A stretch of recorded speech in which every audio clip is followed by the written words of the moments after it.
Un célèbre modèle d'IA concurrent d'OpenAI a annoncé une toute nouvelle fonctionnalité pour concurrencer les custom GPT disponibles dans ChatGPT+.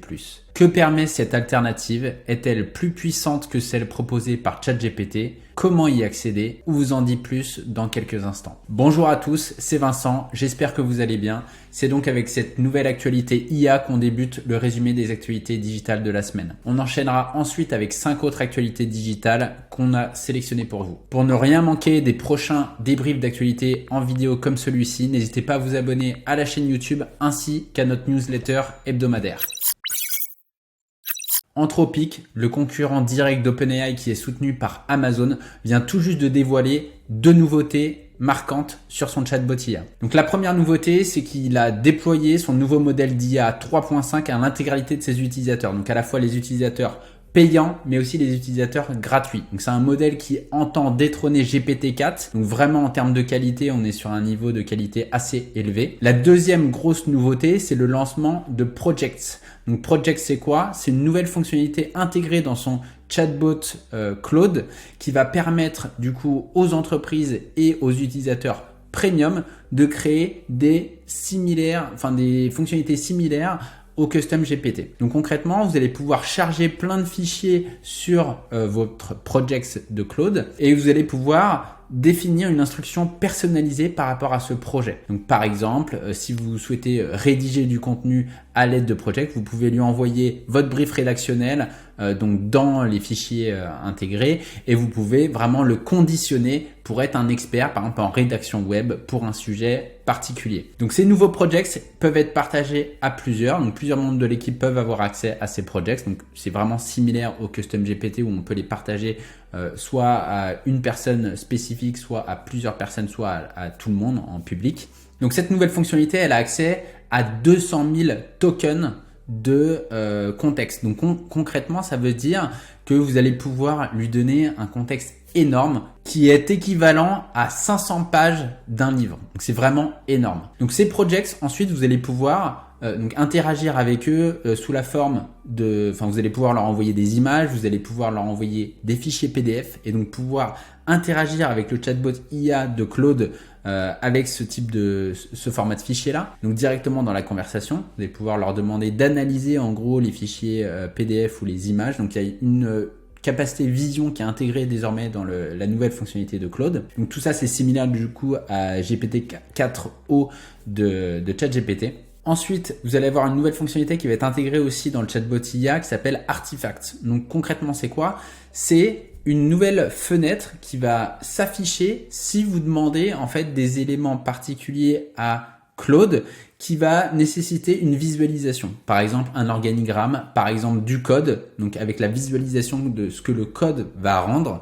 Donc en fait, au lieu, comme sur ChatGPT, d'avoir uniquement le code qui va vous être fourni par Claude, il va vous permettre de prévisualiser le rendu final de votre code. Donc par exemple, si vous demandez à Claude de créer un jeu, par exemple un jeu de dames en ligne ou ce genre de choses, vous allez pouvoir visualiser ce que le code que Claude vous fournit rend si vous l'intégrez directement par exemple sur un site web. Donc c'est avec la fonctionnalité Preview qui est intégrée directement à Claude. Donc cette nouvelle fonctionnalité permet de visualiser pas mal de choses. Donc ça peut être des organigrammes comme je vous l'ai dit, des diagrammes, des graphiques, toutes sortes de choses que vous pouvez demander à votre Claude dans le format Projects. Donc il faut savoir que Projects est uniquement accessible aux utilisateurs payants de Claude. Claude 3.5, donc Sonnet 3.5, en revanche est accessible dans la version gratuite du coup du chatbot IA. Donc voilà ce qu'on pouvait dire sur cette grosse nouveauté qui entend un petit peu détrôner les custom GPT d'OpenAI. On vous en dira plus dans les prochaines semaines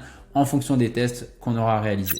Meta a annoncé une toute nouvelle fonctionnalité pour les pages Facebook entreprises, le lancement des canaux sur Facebook. Donc les canaux de diffusion, c'est quoi? C'est un espace privé qui permet d'échanger de manière conversationnelle avec les followers de sa page. Donc c'est vraiment un espace qui, si les abonnés ne sont pas abonnés à ce canal, ils ne vont pas recevoir les messages. Donc c'est des messages que vous allez pouvoir partager sous la forme de texte, sous la forme de vidéos, sous la forme d'images. Vous allez pouvoir aussi envoyer des sondages directement dans ces canaux de diffusion Facebook. Donc cette nouvelle fonctionnalité, elle est désormais accessible à l'intégralité des pages dès maintenant.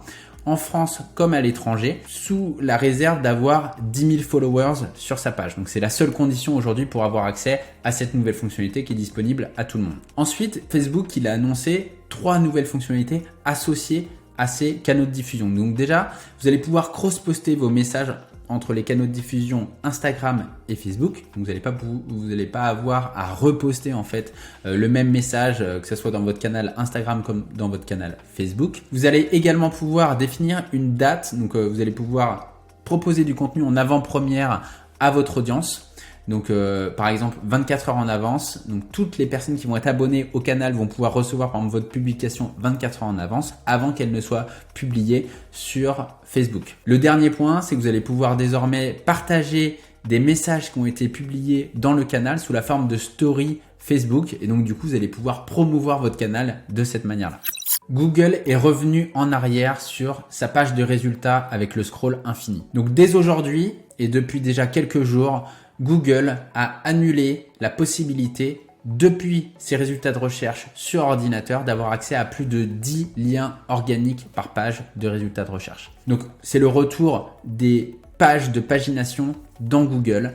Donc, qu'est-ce que ça va avoir comme impact? Donc, Google officiellement dit que l'infini scroll, donc la capacité à scroller de manière infinie ces résultats de recherche, a eu un impact négatif sur le temps de chargement de sa page et donc il souhaite améliorer l'expérience utilisateur en n'offrant que 10 résultats organiques par page. Donc ça, c'est la version officielle. On imagine bien entendu qu'il y a d'autres facteurs qui ont impacté ce retour en arrière de Google, notamment potentiellement des revenus publicitaires potentiellement en baisse. Donc il faut savoir aussi que toutes les personnes et toutes les entreprises qui étaient positionnées au-delà de la position 10 avaient du coup avec cette nouvelle option plus de visibilité qu'auparavant, parce qu'on sait très bien que très peu de personnes cliquaient sur la deuxième page et la troisième page des résultats de recherche. Donc ce retour en arrière risque d'impacter encore un peu plus les éditeurs de sites internet qui sont positionnés au-delà des 10 premières positions organiques des résultats de recherche. Donc pour l'instant, cette nouveauté, elle est uniquement du coup visible sur les résultats organiques, donc en format ordinateur. Dans les prochaines semaines et dans les prochains mois, la version mobile devrait elle aussi revenir en arrière et donc vous serez obligé de cliquer sur suivant pour accéder aux résultats du coup de la deuxième page. Meta a annoncé tester une toute nouvelle fonctionnalité d'A/B testing de Reels Facebook. Donc pour l'instant, on parle uniquement des Reels partagés sur Facebook, mais on imagine très bien que cette fonctionnalité pourrait être déployée également à Instagram.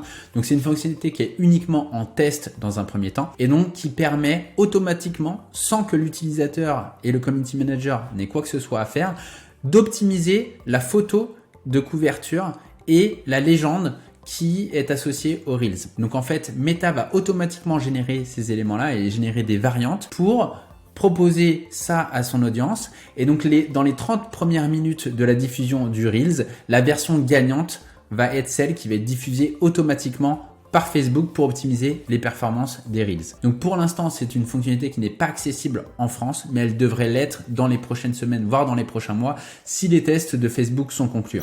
Meta vient de lancer un tout nouveau modèle de génération de son par IA qui intègre un filigrane audio dans les générations. Donc ce filigrane audio imperceptible, c'est comme un système de watermarking de l'audio qui va permettre de détecter les contenus audio qui ont été générés par IA. Donc c'est un tout nouveau processus un peu révolutionnaire qui détecte vraiment de manière très précise les audios qui sont générés par IA et donc qui permet de distinguer une voix humaine non retravaillée d'une voix qui a été générée par IA.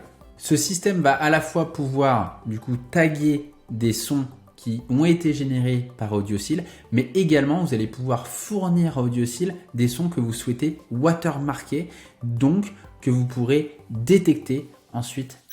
Instagram teste actuellement une toute nouvelle fonctionnalité pour les influenceurs permettant de créer un chatbot IA qui va répondre automatiquement à leur place à leur message direct. Donc cette nouveauté est actuellement en test aux États-Unis et elle va permettre de répondre à l'intégralité des DM que l'influenceur souhaitera automatiser par l'IA. Donc bien sûr, il y aura un disclaimer qui indiquera aux followers qu'il s'agit de réponses générées par IA et non par l'influenceur lui-même. Mais pour l'instant, voilà, c'est une nouveauté qui est en test, qui n'est pas encore déployée en France, qui on l'imagine en tant que concurrencer la version de Snapchat qui est assez similaire et donc qui permet à des utilisateurs de chatter en direct avec leurs influenceurs préférés grâce à l'IA.